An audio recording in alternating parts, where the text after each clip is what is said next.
All welcome to my mini vlog unboxing video అనమాట ఇది అయితే. సో మా హస్బెండ్ వస్తూ అయితే ఒక గిఫ్ట్ ప్యాక్ అయితే తీసుకొని వచ్చారు. సో చూస్తూ ఉంటే అది ఫ్రేమ్గా కనిపిస్తుంది. అండ్ ఇందులో నేనైతే మా ఏదైనా ఫ్యామిలీ ఫోటో అని అయితే అనుకున్నాను. కానీ తీరా ఓపెన్ చేసి చూసిన తర్వాత అయితే అది ఫ్యామిలీ ఫోటో అయితే కాదు, అది లార్డ్ వెంకటేశ్వర స్వామి ఫోటో ఫ్రేమ్ అనమాట.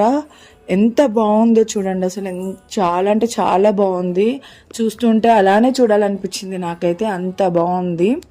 ఇంటికి వెంకటేశ్వర స్వామి వచ్చారు అంటే అది ఒక మంచి పాజిటివ్ వైబ్ కదా. అసలు నాకైతే చాలా అంటే చాలా హ్యాపీగా ఉంది. చూస్తూ ఉంటే అసలు రెండు కళ్ళు కూడా సరిపోలేదు. ఇంకా మా హస్బెండ్ అయితే ఫోటో అయితే సెట్ చేసేస్తున్నారు అనమాట వాల్కి. సో ఆల్రెడీ అక్కడైతే మేకు ఉందన్నమాట. సో దానికైతే పెట్టేస్తూ ఉన్నారు. చూడండి, వాల్కి చాలా బాగా సెట్ అయింది కదా. అంతే మినీ బ్లాగ్.